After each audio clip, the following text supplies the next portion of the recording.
Nós vamos dar sequência ao nosso estudo, autoconfrontação, e hoje nós chegamos ao terceiro estudo, o caminho do homem e o caminho de Deus, parte 1.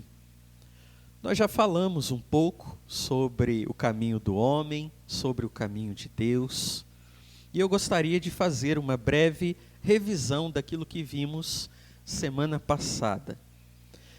Os irmãos levaram para casa as tarefas, não é? Como eu disse, essas tarefas, elas não são para avaliação. O pastor não vai avaliar ninguém, né?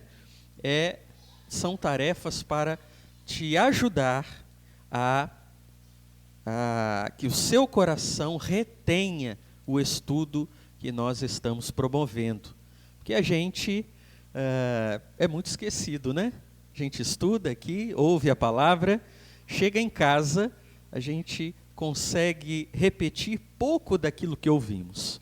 E então essas tarefas têm o propósito de nos ajudar a reter essa palavra, porque se ela habitar no nosso coração, nós então a praticaremos com muito mais ênfase. Inclusive, há versículos para decorar.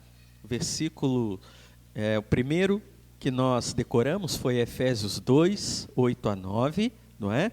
Há também da semana passada, que foi o texto de Mateus capítulo 7, versos 1 e 5, não é isso? Muito bem. Não julgueis, para que não sejam julgados, foi o verso 1.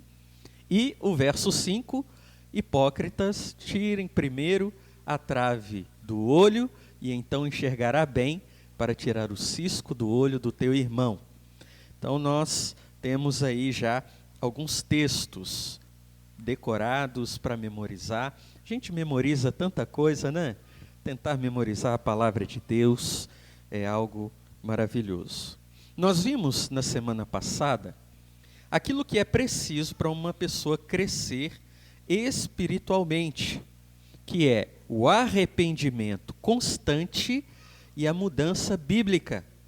Meus irmãos, nós vamos crescer espiritualmente somente se exercitarmos o arrependimento e a mudança na nossa prática para uma prática bíblica. Nós temos do que nos arrepender todos os dias. E todos os dias precisamos ir até Deus e buscar nele o perdão. Não que não já estejamos perdoados, nós já estamos. Cristo Jesus morreu para perdoar os pecados passados, presentes e futuros. Ele já nos lavou de todo pecado. Mas a palavra de Deus diz que devemos confessar ao Senhor, porque confessando a Ele, Ele lava os nossos pés. Lembra Jesus lavando os pés dos discípulos?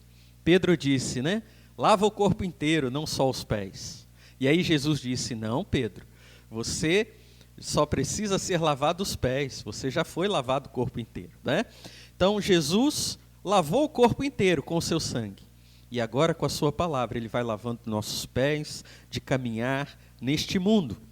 Nós vimos o princípio bíblico número 2. Você deve estar alicerçado, edificado e firmado no Senhor Jesus. Ou seja, não podemos, meus irmãos, nos conformar com o mundo. O que é o mundo? O mundo é esse sistema que fala que a gente não precisa de Deus, e fala que a gente deve buscar a nossa felicidade a todo custo, e fala que você pode fazer qualquer coisa que te faça feliz. Esse é o sistema do mundo, não podemos nos conformar. E também devemos praticar a palavra de Deus. O princípio bíblico número 3, que nós vimos quinta passada, a prática da palavra de Deus tem início com julgar a si mesmo e remover da própria vida os obstáculos pecaminosos. Como que nós podemos ajudar os nossos irmãos na sua caminhada, no seu crescimento espiritual? Primeiro, eu mesmo praticando a palavra. Eu mesmo julgando a mim mesmo, buscando corrigir aquilo que a palavra de Deus aponta na minha vida, para que então eu possa exercer o privilégio e a responsabilidade de ajudar outros e restaurar outros. Nós vimos também que esse processo de transformação é a vontade de Deus para todos os crentes. Deus, meus irmãos, quando nos salvou, Ele nos deu mais do que a salvação.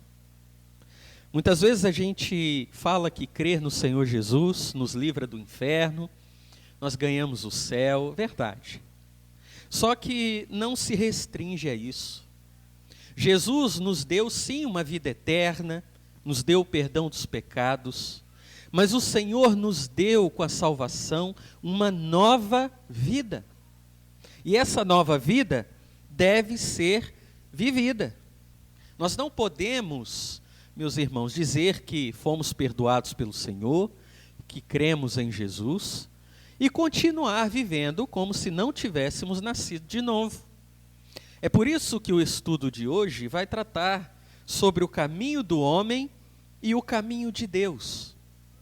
Nós andávamos no caminho do homem antes de passar pela cruz. Agora que nós deixamos o nosso fardo dos pecados aos pés da cruz, nós então vamos para outro caminho agora. O caminho de Deus, a gente muda a estrada, não é? A gente sai daquela rota que nos levava à morte e agora caminhamos para a vida. O nosso texto base de hoje, que nós vamos ler agora, é segunda carta de Paulo a Timóteo, capítulo 3, versos 16 e 17.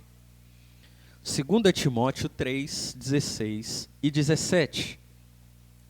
Esse é o versículo para decorarmos essa semana.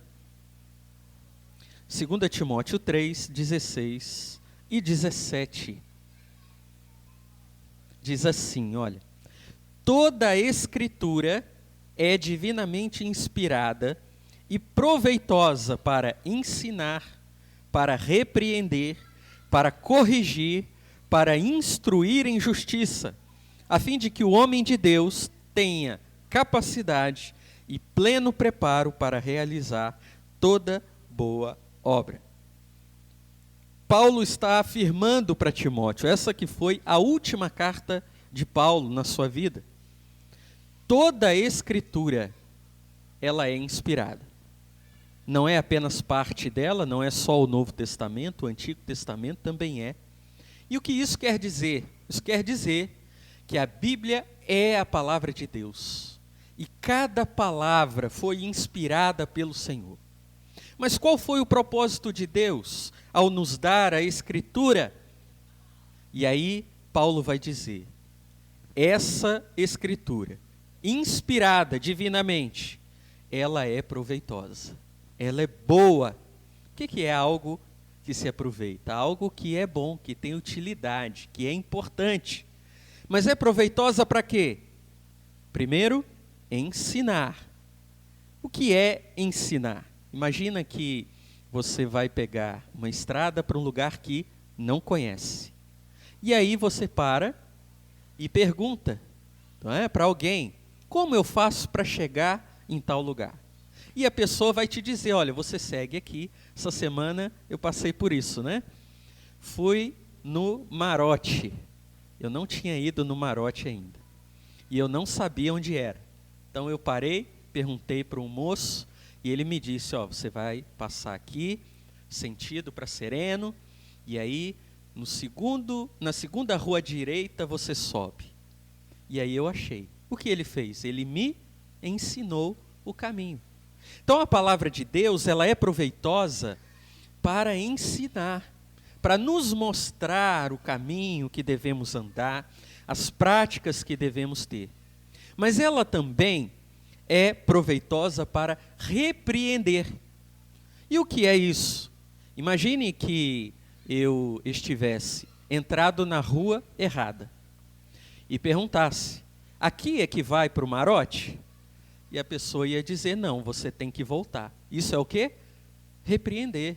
É dizer que você está no lugar errado e precisa seguir para o caminho novo. Isso é também corrigir. e a palavra é proveitosa para instruir em justiça. Meus irmãos, se entendermos esse princípio, a palavra de Deus vai deixar de ser um livro que a gente apenas lê para obter conhecimento e saber o que ela diz, para se transformar verdadeiramente no nosso manual de vida. A Bíblia não é apenas para eu ler, citar versículos de cor, nós estamos decorando. Para quê? Para praticá-la. O que o salmista disse, Salmo 119, no verso 105, que a palavra é luz para o meu caminho. Me mostra onde eu estou andando. E se eu estou no caminho errado, eu preciso corrigi-lo. Então, meus irmãos, a palavra deve ser um manual de prática. Nosso estilo de vida deve ser o estilo de vida bíblico. É isto que Deus quer para nós. A partir do momento que nós cremos no Senhor Jesus e que Ele nos concede a salvação, nós deixamos de ser escravos do pecado, né? Mas, muitas vezes, não deixamos de ser escravos da nossa própria vontade. Precisamos entender, meus irmãos, que pertencer a Jesus significa viver para Jesus. Mas não é porque viver para Jesus seja algo que Jesus deseja, porque Ele é uma pessoa orgulhosa, não é? E Ele quer toda a atenção para Ele, então a gente precisa viver para Ele? Não, meus irmãos. Viver para Jesus é a melhor forma de se viver. É por isso que a palavra de Deus, ela nos aponta caminhos, práticas, porque um estilo de vida baseado nas verdades da palavra de Deus é um estilo de vida que traz paz verdadeira, alegria verdadeira e felicidade eterna. Sabia que só o servo de Jesus pode andar contente? Sabe o que é ser contente? Ser contente é ter contentamento. O que isso significa? É se contentar. Um filósofo disse certa vez que o mais rico não é o que possui mais, é o que se contenta com menos. Esse é o mais rico.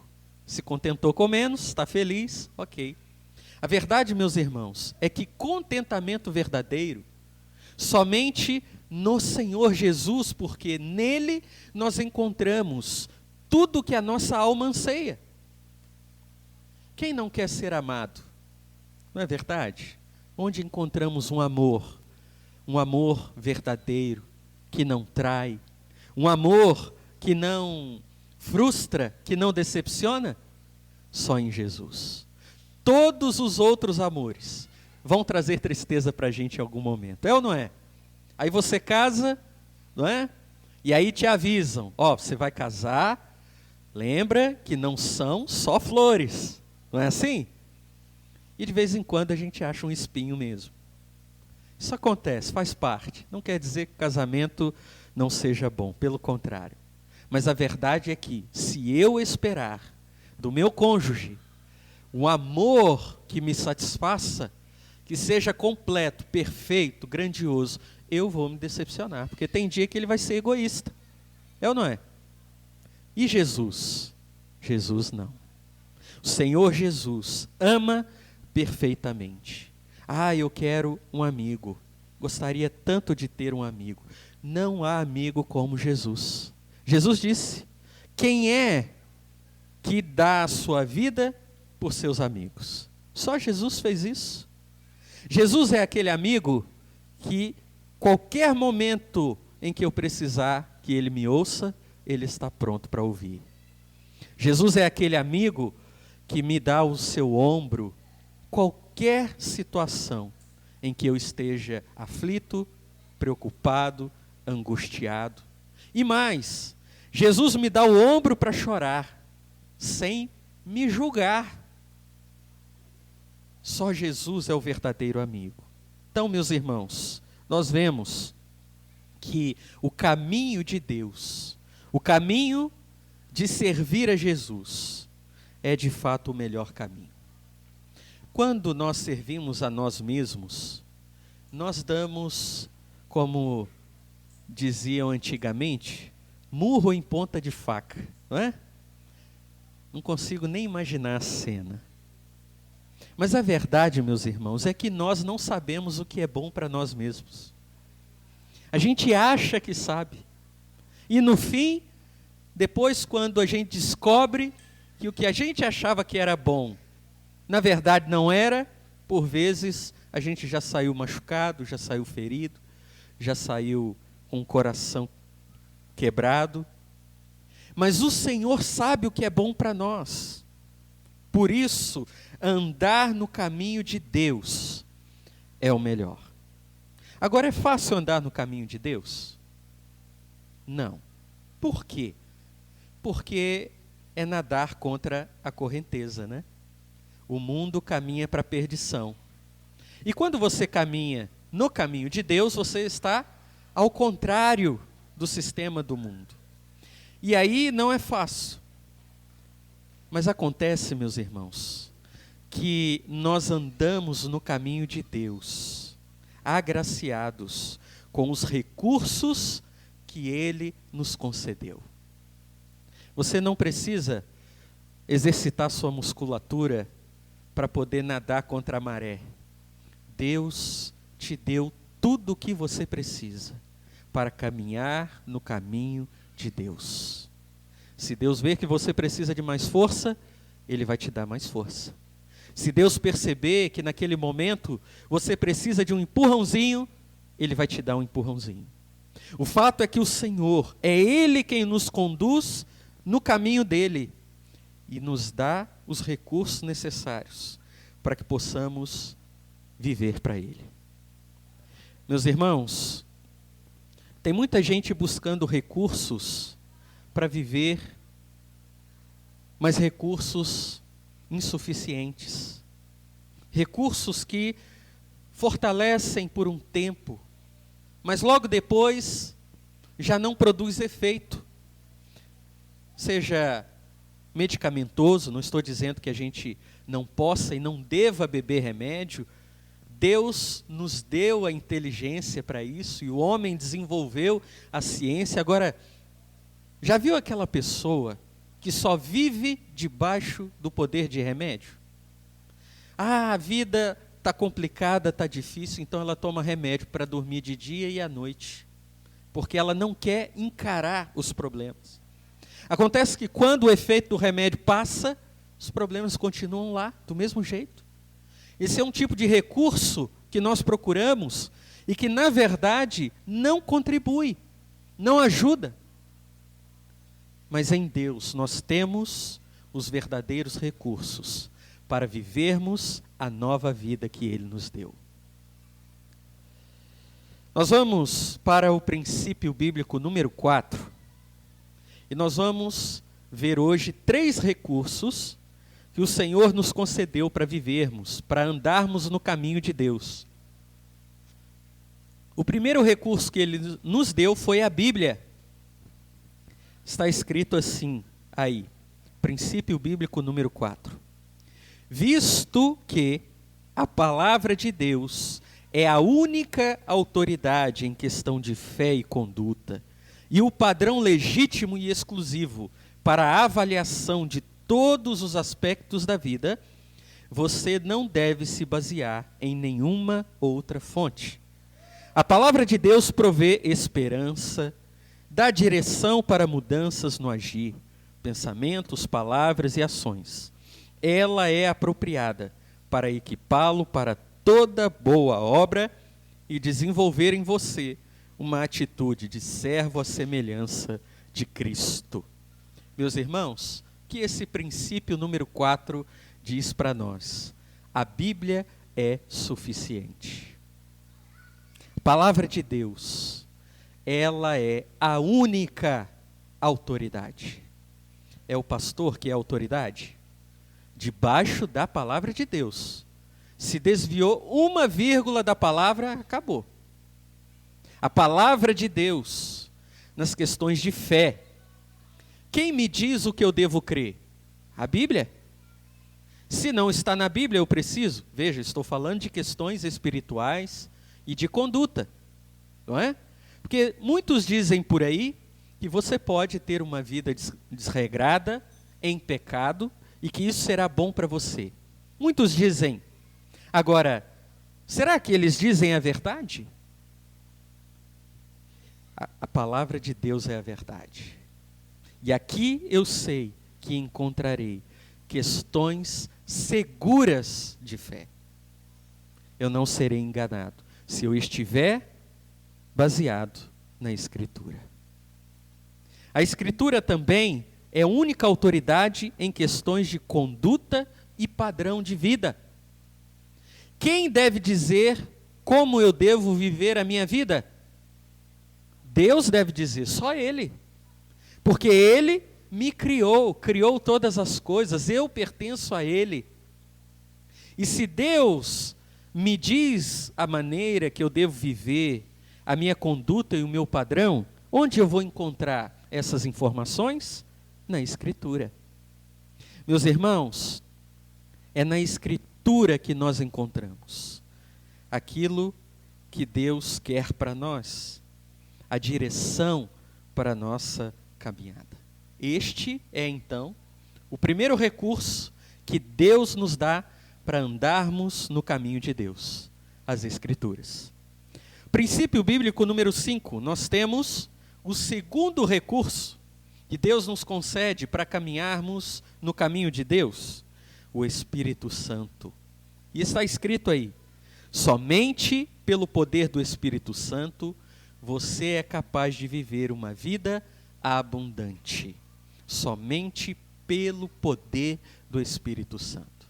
Meus irmãos, se dependêssemos de nossas forças, do tamanho de nossa fé, fatalmente cairíamos. A verdade é que o Senhor nos concede Ele mesmo. E na nossa caminhada cristã, em obediência a Deus, em prática bíblica, nós encontramos no Espírito Santo de Deus o poder necessário. Eu tentar caminhar no caminho de Deus com as minhas próprias forças, meus irmãos, é certeza de fracasso, decepção. Mas caminhar no caminho de Deus, confiante no Espírito Santo que Ele me deu, que habita em mim, é garantia de que eu vou chegar do outro lado, porque Ele me levará. O Espírito Santo, então, sendo Ele o próprio Deus, é também um recurso que o Senhor nos deu para caminharmos. Princípio bíblico número 6. A oração é vital. Terceiro recurso. A oração é essencial para uma vida controlada pelo Espírito. Você deve se dedicar a orar, de acordo com a vontade de Deus, levando tudo e todos ao Senhor em oração incessante. Está aí um outro recurso que Deus nos deu. Por vezes a gente usa tão pouco, né? A oração. Meus irmãos, só teremos uma vida controlada pelo Espírito se nós caminharmos pela palavra e em constante oração. Qual é a ordem bíblica? A gente deve orar quantas vezes por dia? Qual é a ordem bíblica? Orai sem cessar. É o tempo todo. A nossa vida deve ser uma vida de prática de oração. Levantou de manhã, Senhor, obrigado pelo descanso, abençoe esse dia, me livre, Senhor, do tentador, e me faça ter um dia que glorifique o Senhor. Saiu da porta de casa, Senhor, protege a minha casa, protege os meus, me leve em segurança. A gente tem motivo para orar o tempo todo, não tem? Está pelo caminho, hoje quando nós chegamos aqui, em Sereno, 6 da tarde, que ventinho gostoso, dá uma vontade de orar. Senhor, obrigado por essa brisa, por esse ventinho tão gostoso. A gente tem motivo para orar o tempo todo, meus irmãos. O tempo todo. E a oração nos conecta com o Espírito Santo de Deus, que nos leva a uma vida controlada pelo Espírito. Enquanto eu estou pensando em Deus, agradecendo a Deus, fazendo petições a Deus, não sobra tempo para que a minha mente e o meu coração sejam contaminados por esse mundo. Contaminados pelo quê? Pelas más notícias. Você abre a internet, liga a TV, você só vê problema. Aí você vai para a palavra, você vê Cristo. Você vai para a oração, você sente a presença de Cristo. 3 recursos que nós vamos falar um pouco mais detalhado agora. Andar no caminho de Deus é necessário Escrituras, Espírito Santo e oração. As Escrituras são autoridade na sua vida. Meus irmãos, é muito interessante analisarmos que vários atributos que Deus possui, a palavra de Deus também possui. É muito interessante isso. Deus é imutável. E a palavra de Deus muda? Não, imutável. Deus é eterno. E a palavra de Deus? O Senhor diz que nem um pingo de um i, nem uma vírgula, deixará de se cumprir. Meus irmãos, as Escrituras são ferramentas poderosas para que tenhamos uma vida no caminho de Deus. A palavra de Deus é permanente e eterna. Ela será totalmente cumprida. Mateus 24:35 diz que os céus e a terra passarão, mas a palavra de Deus permanece para sempre, não é? Ela permanecerá, ela dura para sempre. Nós seremos julgados por base da palavra de Deus. O Senhor, no último dia, no julgamento final, vai olhar para as nossas ações, para as nossas atitudes e omissões, baseados na palavra. Ela estará lá, a palavra de Deus. Ela é inspirada por Deus. Ela nos treina. Treina para quê, meus irmãos? Não é um treino para eu me apresentar num culto da igreja. Ela me treina para a vida. A palavra de Deus nos treina para caminharmos neste mundo, nos equipa para que possamos viver um novo estilo de vida, possamos ser diferentes. A palavra de Deus é a verdade. João 17:17 diz isso.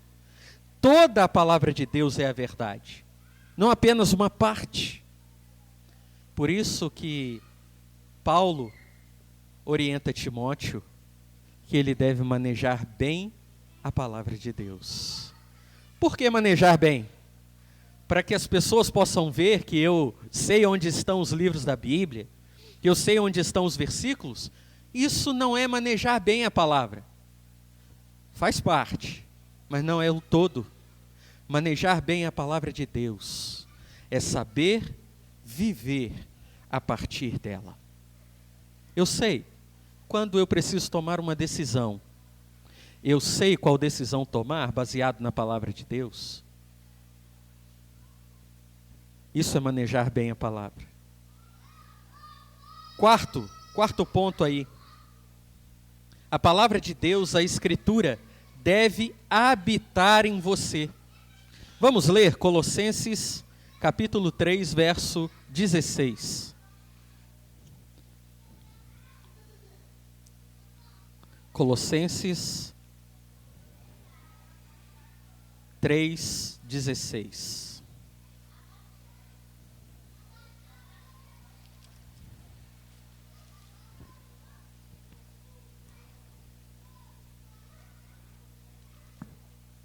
Ventilador é bom, mas tem hora. Colossenses 3:16. a palavra de Cristo habite ricamente em vós. A palavra de Cristo habite ricamente em vós. Meus irmãos, como que a palavra de Deus vai habitar em nós? Sabe quando você está tentando aprender a andar de bicicleta? Felipe não sabe até hoje, né, velho? Não quis aprender, né? Ué, tá vendo? Para ver se você resolve aprender. Você vai aprender a andar de bicicleta. Eu me lembro que eu tinha uns 6, 7 anos e o meu padrasto foi me ensinar a andar de bicicleta.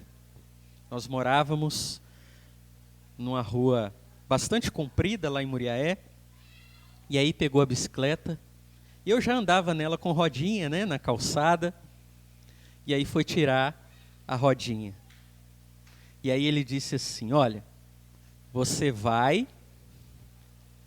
andando, que eu vou segurando atrás. Então pode ir. Ok. Aí eu fui confiando. Quando eu olhei para trás, onde ele estava? Eu na rua, com a bicicletinha, sozinho, andando, pensei, eu vou cair. E aí tinha uma beirada de uma calçada que dava para um campinho. Tinha uma graminha, eu pensei, eu vou subir aqui para cair na grama, para não cair no paralelepípedo. E quando eu mirei a bicicleta para passar naquela gretinha na calçada, eu ainda errei a gretinha, bati no meio-fio e levei um maior tombaço. Meus irmãos, aprender a andar de bicicleta, no início, é difícil. Mas à medida que a gente vai tentando e a gente vai treinando, depois a gente anda de bicicleta até no automático. Habitar a palavra de Deus em nós é isso também. No início, conhecer toda a palavra de Deus, todos os princípios e as práticas de Deus para a nossa vida é difícil. Mas à medida que nós somos expostos à palavra de Deus, à medida que lemos mais, à medida que ouvimos mais pregações bíblicas, mais ela habita em nós e a nossa vida prática vai se tornando bíblica naturalmente. A gente vai vivendo um novo estilo de vida de uma maneira natural. A gente não percebe, daqui a pouco a gente deixa de mentir, daqui a pouco a gente passa a tratar as pessoas com amor, daqui a pouco a nossa vida vai mudando. Habitar a palavra de Deus em nós. E a palavra de Deus que habita em nós deve ser obedecida e não apenas ouvida. Meus irmãos, ouvir a palavra de Deus é importante, mas é só o princípio. É a mesma coisa de você pegar um docinho, né? Eu sempre caio no doce, né? Imagina um pudim, aí o pudim está lá na geladeira, lindo, né? Você já imaginando aquele sabor, e aí você vai lá, passa o dedinho, né? Samuel, no aniversário dele ano passado, ele fez isso, né? Lá no bolinho, foi lá no dedinho assim, lambeu, o bisavô estava perto, viu, mas não come o bolo, não come o pudim. Meus irmãos, não adianta olhar para a palavra e achar a palavra linda, e achar a palavra de Deus útil, e achar a palavra de Deus a verdade. Não adianta olhar para ela e ir lá e experimentar só um dedinho. A palavra de Deus precisa ser praticada, obedecida. Como nós seremos abençoados por Deus se a palavra entrar por um ouvido e não fazer nenhuma transformação saindo pelo outro? Nós seremos abençoados por Deus, meus irmãos, quando nos apropriarmos deste recurso que Deus nos deu, um recurso tão maravilhoso que são as Escrituras. Como nós vamos andar nesse mundo, caminhar o caminho de Deus sem as Escrituras, sem praticar a Bíblia? Não tem como. Por isso ela deve ser obedecida e não apenas ouvida. Nós vimos que o segundo recurso que Deus nos dá é o Espírito Santo. O Espírito Santo, ele é o nosso capacitador. Meus irmãos, isso é maravilhoso. Outro dia, estava vendo um vídeo, e assim, a gente vê o avanço da tecnologia e fica até meio assustado, né? Eu vi outro dia um robô que fizeram lá, que anda igual gente, vira cambalhota, carrega caixa. É assim, é uma coisa de louco. E aí, eu vi também um outro recurso que parece uma roupa, e o homem entra ou veste, eu não sei nem como fala. E aquilo tem uns motores, tem umas engrenagens, e aquele homem que entra naquela roupa, ele ganha mais força, porque ele está recebendo a ajuda ali daquela máquina. Então ele pega caixas mais pesadas, ele consegue trabalhar mais tempo num trabalho pesado e cansar menos. Ou seja, ele recebe uma capacitação ali sobrenatural. É exatamente o que o Espírito Santo de Deus faz conosco, meus irmãos. Ele nos dá a força que não temos.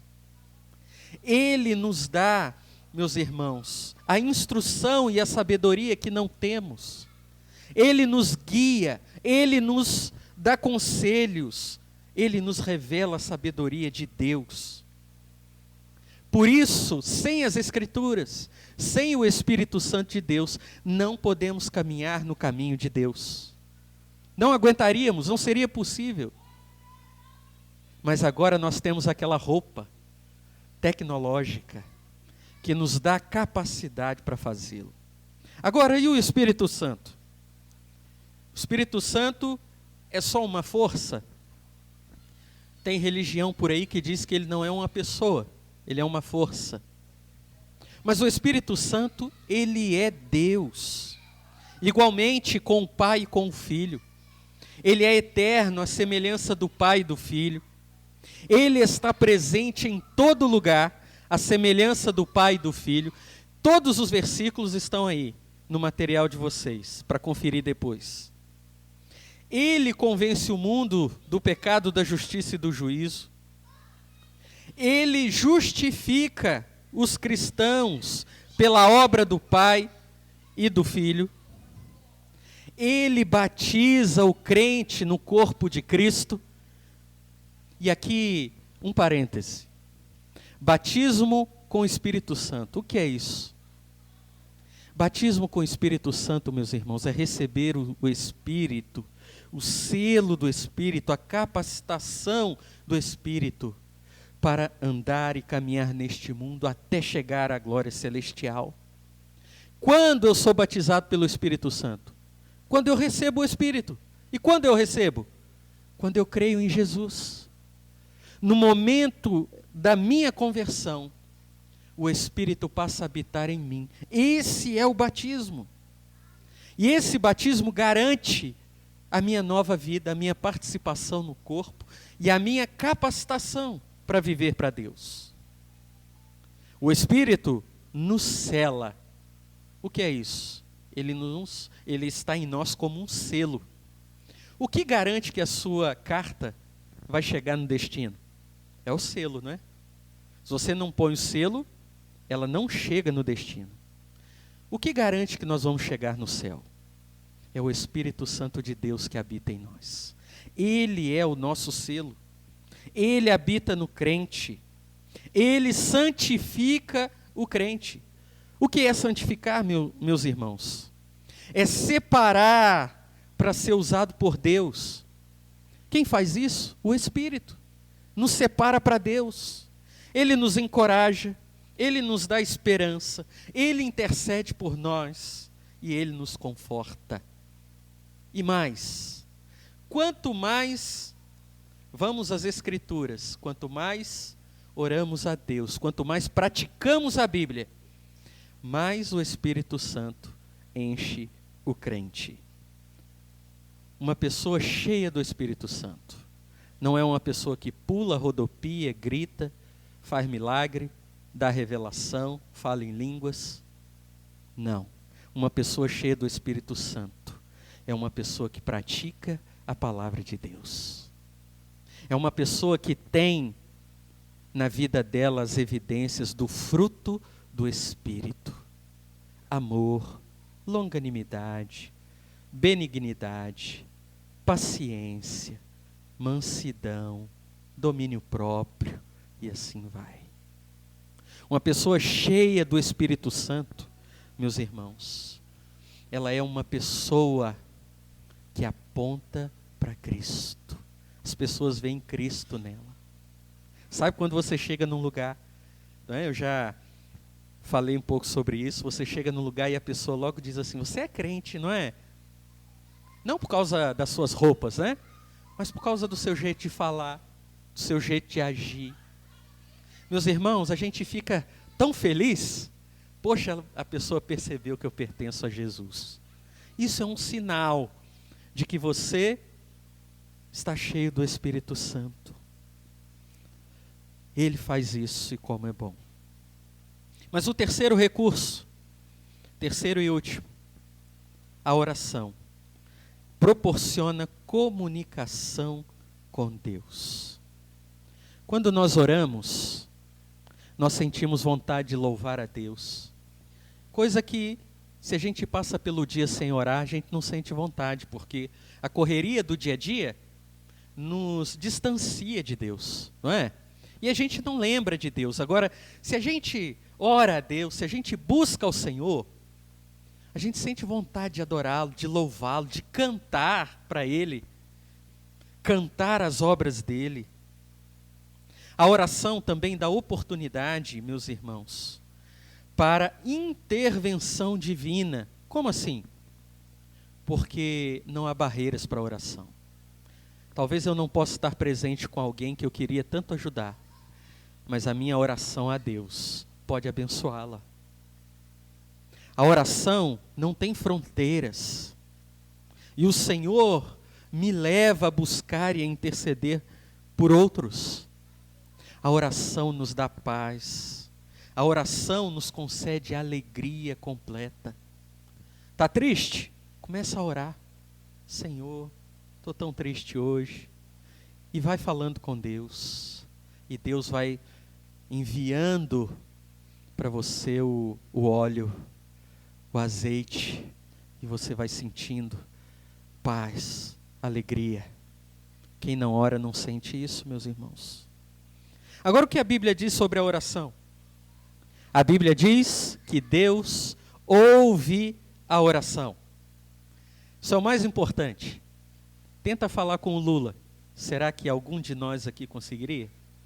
Ele não tem tempo para ouvir a gente. Como nenhum outro presidente teria. Mas o nosso Deus tem. Nós oramos e Ele nos ouve. Ele sabe daquilo que nós precisamos, mesmo antes de pedirmos a Ele. Ele se agrada em ouvir a oração do justo. Salmo 145, verso 18 diz que Deus está perto daqueles que o invocam. Meus irmãos, Deus está perto de quem? De quem ora. Isso é maravilhoso. A oração faz com que Deus guarde o nosso coração do pecado. Deus não só ouve a oração, mas Ele responde. Toda oração é respondida? É, toda oração. Ou Ele diz sim, geralmente é o que a gente quer ouvir.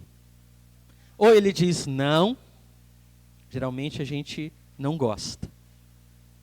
O que é pior que o não? Espere. Como é difícil esperar. Senhor, mas eu queria para ontem. Espera. Deus sempre responde. A Bíblia diz que Ele nunca dará coisas ruins em resposta à oração dos seus filhos. Lembra que Jesus disse? Uma mãe não vai dar pedra para o filho comer, mas ainda que ela dê, o que Jesus disse? O Pai, Ele só concede as bênçãos. A vida de oração de Jesus é um exemplo para nós. Como que Jesus viveu a sua vida de oração? A vida de oração de Jesus foi uma prioridade para ele, uma prática constante. Ele orava sozinho, ele orava especificamente, ele não ficava falando generalizações, a gente tem costume disso, né? Senhor, abençoa minha família, Senhor, perdoa os meus pecados. A gente não está nem pensando nada disso. Jesus era específico, Senhor, abençoa fulano, beltrano, ciclano. Lembra quando ele disse para Pedro, Pedro, Satanás pediu para peneirar sua vida, mas eu roguei por você, para que você não desfaleça. Ele não diz assim, mas eu orei para todos os discípulos, para todos os apóstolos, eu orei por você. Específico. Ele era específico. Ele era persistente nas orações. Orava sempre em submissão a Deus. Senhor, mas não seja segundo a minha vontade, seja segundo a sua vontade. Quando Jesus orava?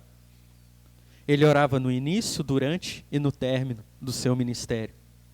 Depois de ter ministrado o dia todo, lá em Mateus 14, 23, Marcos 1, 35. Jesus estava cansado, um dia de trabalho, morto. O que ele foi fazer? Dormir? Não, orar. Nós podemos ter desculpa? Estou tão cansado hoje para orar. Não. Jesus orava, orou a noite toda, Lucas 6,12. Orou em meio ao sofrimento, antes de tomar decisões importantes. Orou quando estava em tribulação. Jesus é um exemplo para nós. E ele ensinou aos seus discípulos os fundamentos da oração. Ele orou pelos discípulos. Ele pediu perdão para os seus inimigos. Como nós devemos orar? Devemos orar com diligência. Lucas 18, 1. Sem desanimar, sem esmorecer. Devemos orar quando estivermos sofrendo, quando estivermos doentes, em pecado, enfrentando qualquer tipo de provação, tentação ou dificuldade. Na verdade, devemos orar sem cessar. E orar sem pensar está errado. O que é orar sem pensar? Oração automática? Oração com palavras que ninguém entende, que ninguém sabe o que significa? Repetição na oração, oração mecânica, aquilo que a gente chama de reza, né? Aí a pessoa vai repetindo ali, contando as bolinhas na mão, já viu? Na minha adolescência eu ensinei os meninos a fazerem isso. Eu ensinava, oh meu Deus. Aí reza um Pai Nosso, reza 5 Ave Maria, reza um Pai Nosso, mais 5 Ave Maria, não é assim? Meus irmãos, a oração deve ser com entendimento. Sabendo pelo que estou orando, para quem estou orando, o que estou pedindo, o que eu quero da oração. Reconhecendo quem está ouvindo. 3 recursos, meus irmãos, para caminharmos no caminho de Deus. Ninguém vai poder chegar diante de Deus e dizer assim, Senhor, caminhar no seu caminho era muito difícil e o Senhor não me ajudou. Ele vai falar assim, ajudei, eu te enviei a Escritura para você obedecer, eu te enviei o Espírito Santo para te capacitar e eu estive o tempo todo à disposição para ouvir a sua oração. Possamos aprender o caminho de Deus e viver nele, porque isso será bom para nós. Nos trará paz, alegria, contentamento e mais, glorificaremos ao Senhor. Amém? Vamos orar? Amado Deus, obrigado, Pai, por sua bendita palavra. Ela nos ensina, nos instrui, nos corrige, nos repreende. Ó Pai, a sua palavra é um recurso sobrenatural. Ela é perfeita, inspirada. A sua palavra, Pai, tem para nós aquilo que precisamos para caminhar no caminho do Senhor. Obrigado também pelo Espírito Santo, que nos guia, nos conduz, nos ensina nos fortalece, nos capacita e nos cela. Obrigado, Pai. Obrigado também por ouvir as nossas orações, por ter comunhão conosco, por vir até nós realizando a sua vontade. Pois tudo isso faz com que tenhamos condições de caminhar o seu caminho. Fortalece os meus irmãos, Pai, neste propósito, que sejam irmãos praticantes da palavra, que sejam irmãos de oração, porque assim serão fortalecidos, crescerão, amadurecerão, serão transformados plenamente pelo Senhor. Eu lhe peço em nome de Jesus. Amém.